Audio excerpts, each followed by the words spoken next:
What a day for it.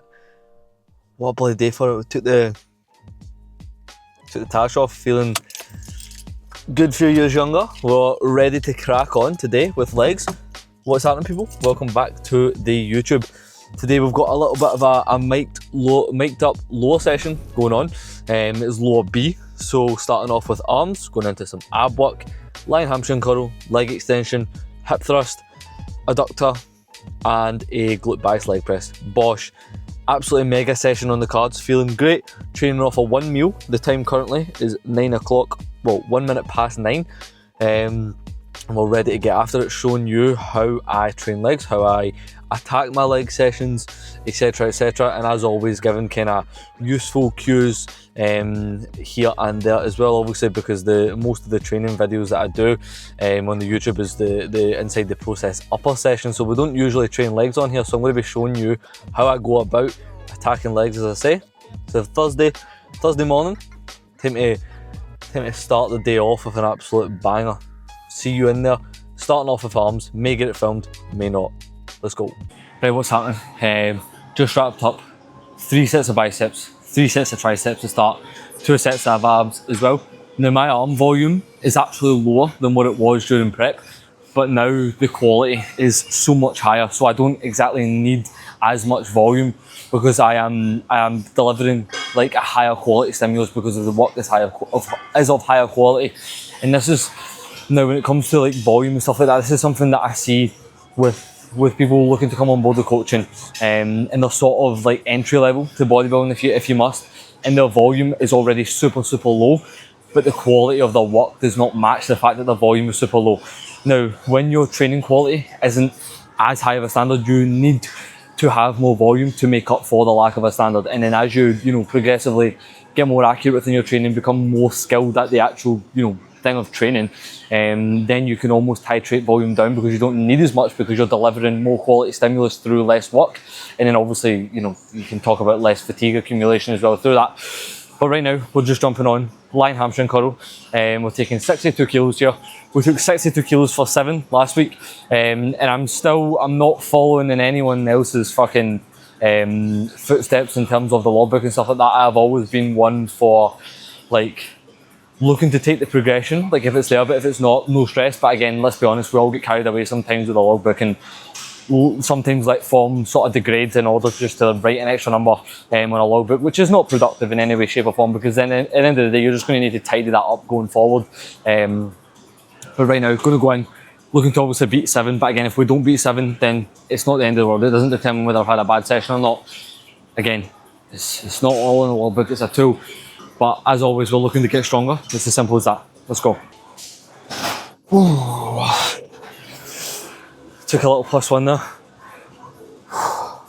Now when it comes to like a movement like the leg extension, what you'll see with a lot of people is their composure just goes straight out the fucking window the minute it gets hard. And that is really what limits people on this. Like 99% of people will never take a set to true failure on the leg extension, and it's because their inability to just compose themselves is standing in the way of that. So the way I like to say it is like, it's going to fucking hurt anyway, and it's a fucking difficult movement. You just need to be able to either lean into the pain or ignore it. It's as simple as that. And as what I said with the hamstring curl, the same applies here. If you need to take a little bit more time towards the end of the set and your eccentrics to compose yourself, to get a strong brace in, do it.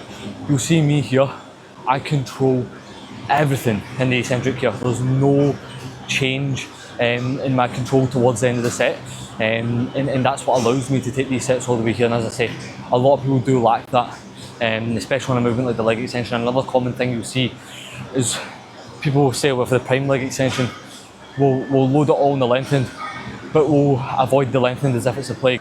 That what you're doing, like you're placing the majority, like fucking 75+% of the load in the length position, and you're ignoring it. Like, make the most out of it. I've got literally practically all of that in the length, and I've got 130 kilos there in the length, and 15 in the mid, and I'm pausing in the length, and I'm almost bottoming it out as well. In fact, even some reps I do even bottom it out, just getting as much fucking range of motion in that length position as I possibly can, milking everything from the movement. But yeah, 2 sets here. Then we're on to 2 sets of hip thrusts as well. Another commonly butchered movement. We'll give my thoughts on that as well. But yeah, I've actually forgot my headphones today as well, which is I wouldn't wish that on my worst enemy. But listen, I've just changed the tunes in the gym. Still getting after it, not allowing anything to stand in the way of this training, as they say.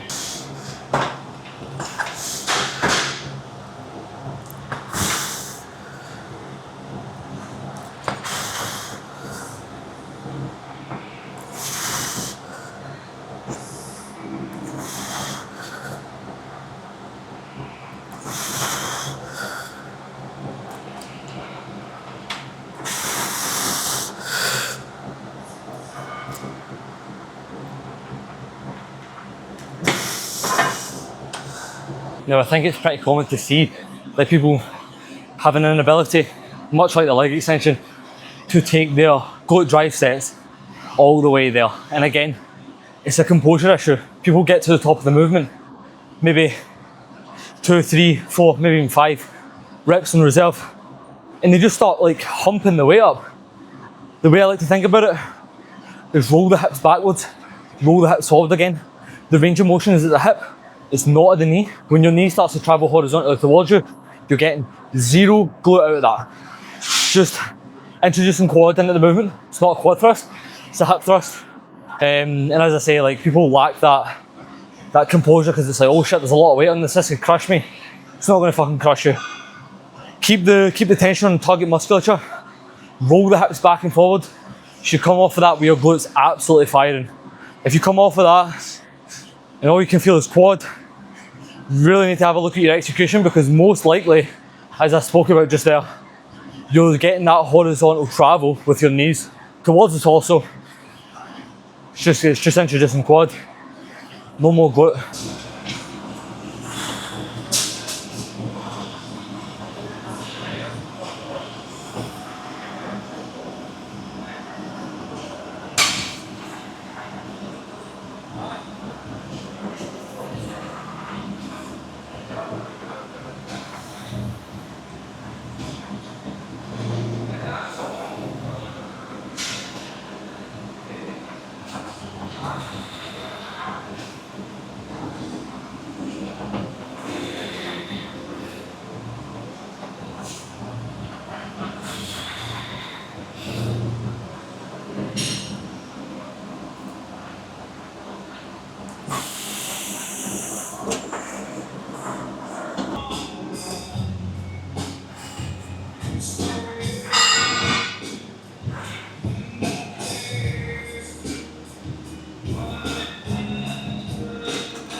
Fucking hell, man.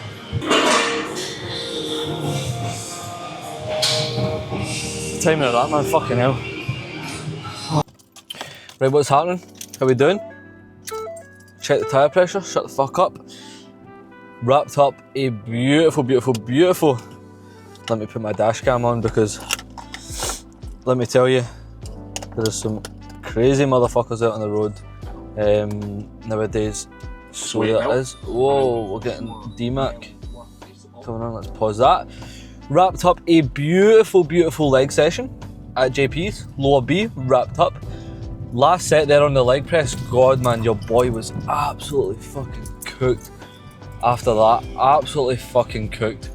But listen, that's what it's all about. Oh, you want to come out here? I'll spin out here for you then, matey. Cheers.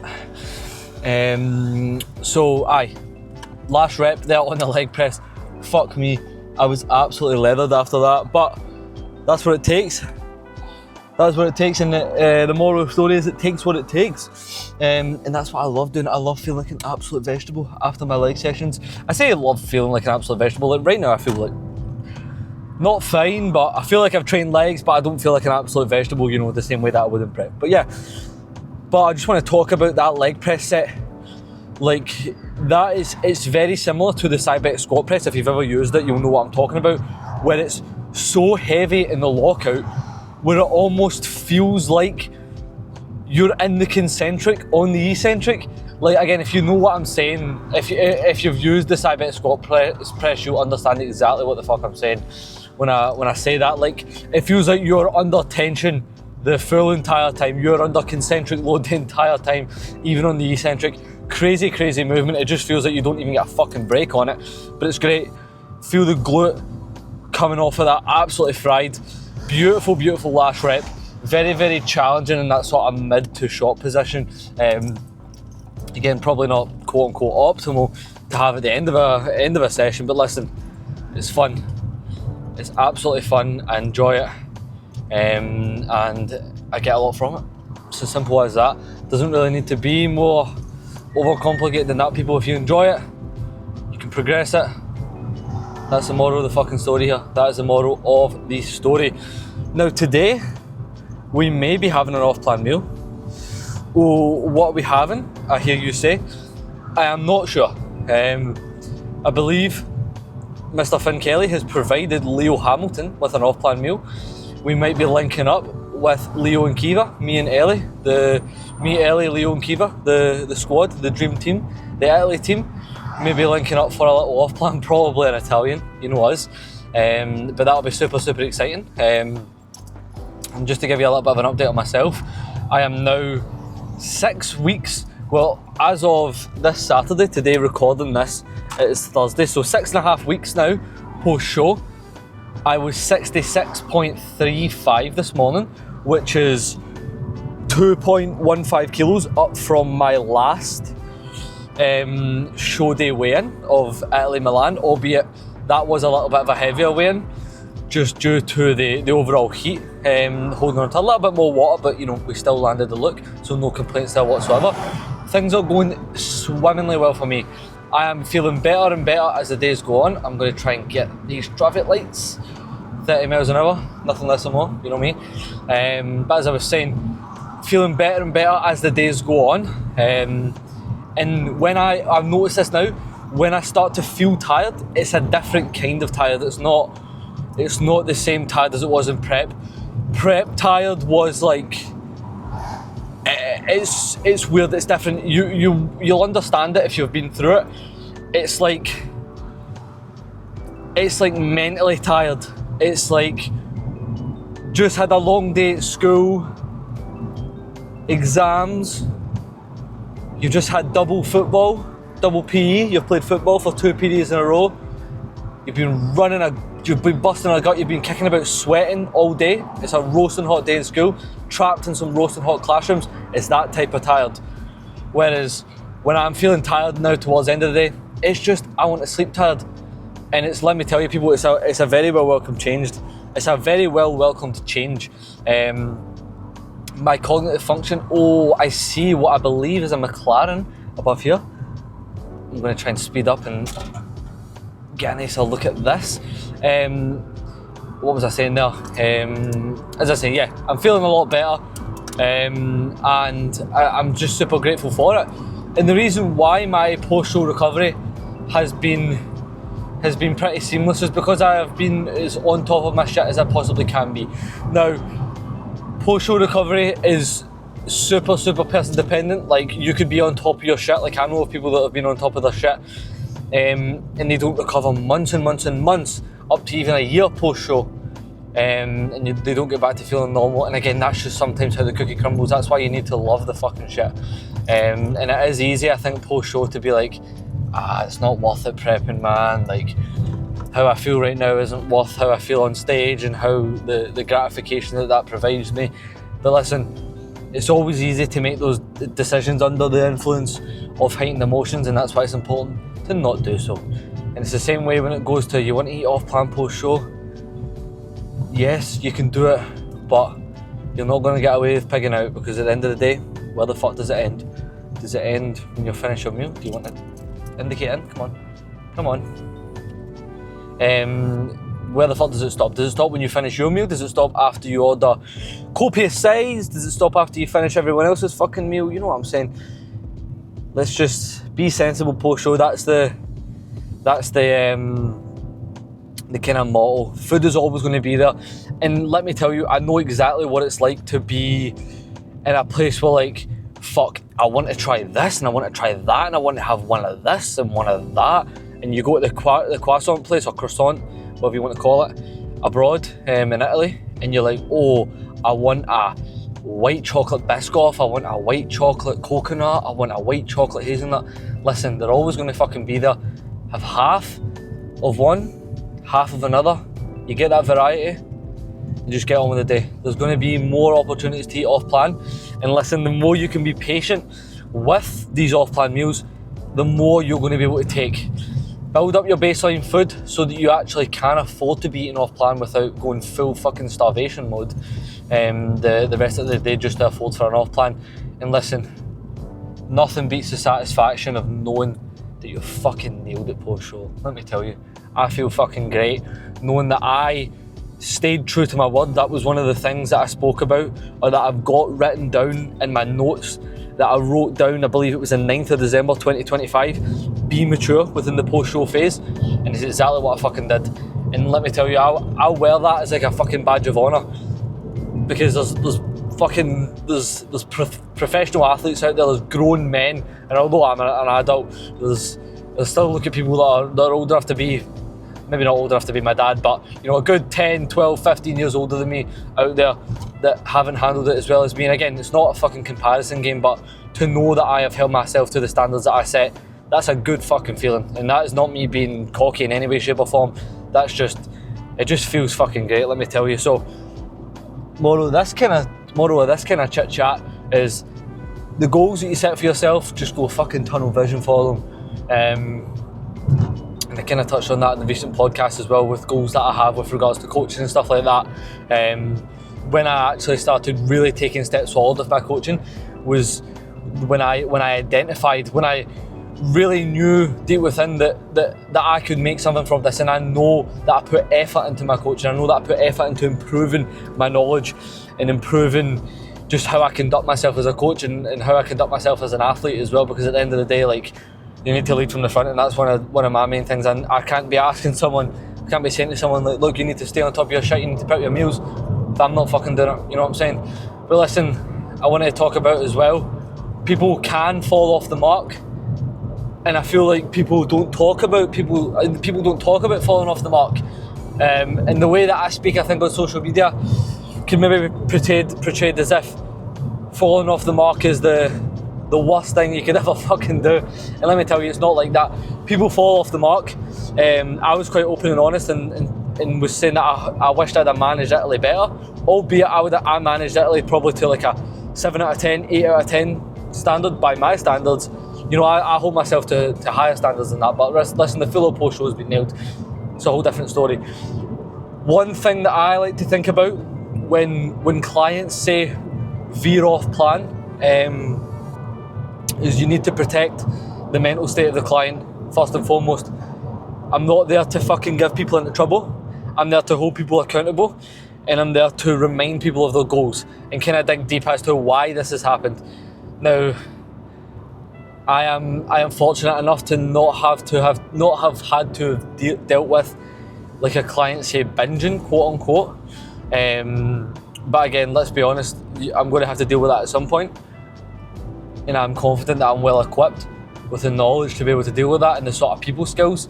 But as I was saying, like, when clients do veer off plan, the main sort of thing is understanding the client's mental health. Like, again, reminding them of their goals, as well as obviously understanding the mental health, but obviously being able to judge as well with the tonality that you speak to people with, whether it's a tough love situation or whether it's a, listen mate, it's okay, shit happens, but look, we need to focus on how we can, you know, start taking steps towards the goals that we have again. Yeah. So yeah, that's another thing, and I think that is, again, I feel like I could speak forever about this, but like, I think that's a sort of underrated sort of quality of a coach. And like, listen, anybody can make a fucking training plan, anybody can make a meal plan that ticks all the macronutrient boxes for a client and ticks all the micronutrient boxes of a client. But you need to have good fucking people skills, and that's one thing that coaching has taught me, and it applies outside of coaching as well. Like, I notice sometimes when I'm speaking to people, like, I know how to get the best out of a fucking person, and that's a good fucking thing to have. Like even if I'm speaking to people that's outside of coaching, it's even outside of bodybuilding, like I feel like I'm just good at judging situations, I'm good at judging people, and that is one thing that coaching has fucking taught me, and it's a super, super valuable skill, and it will get you, I feel like it allows me to be almost well respected in situations within life when it comes to being like super serious, and when it comes to dealing with adults and stuff like that as well. And again, I know I'm an adult, but when it comes to dealing with people older, they respect you, because for me, I feel like I've got an older head on my shoulders for what my age suggests.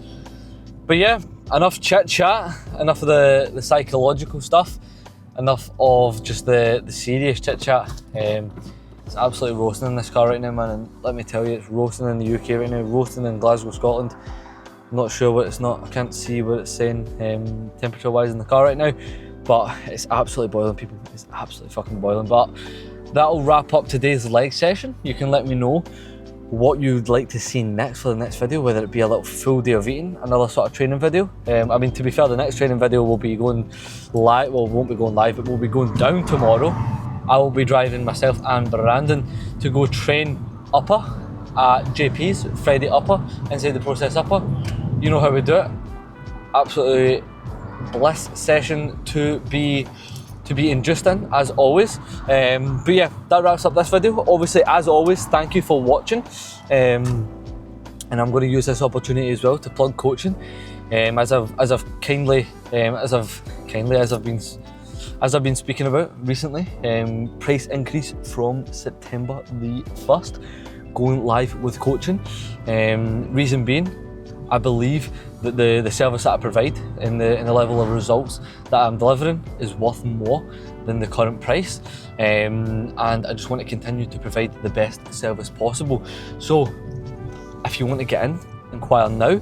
It does not sign you up to anything, just lets you find out a little bit about how I operate as a coach. I mean, I'm sure a lot of you will already know just because of how I come across in social media and stuff like that. But listen, just gets you a little bit more insight as to how I operate as a coach, and lets you get a real deep dive into the sheets, everything in between there, everything gets tracked, all of the good sort of juicy stuff within coaching. So if you are interested in coaching, inquire now, get in before the 1st of September, get in at the current rate, save yourself some money, competitive aspirations or not, your goals or mine, let's get it.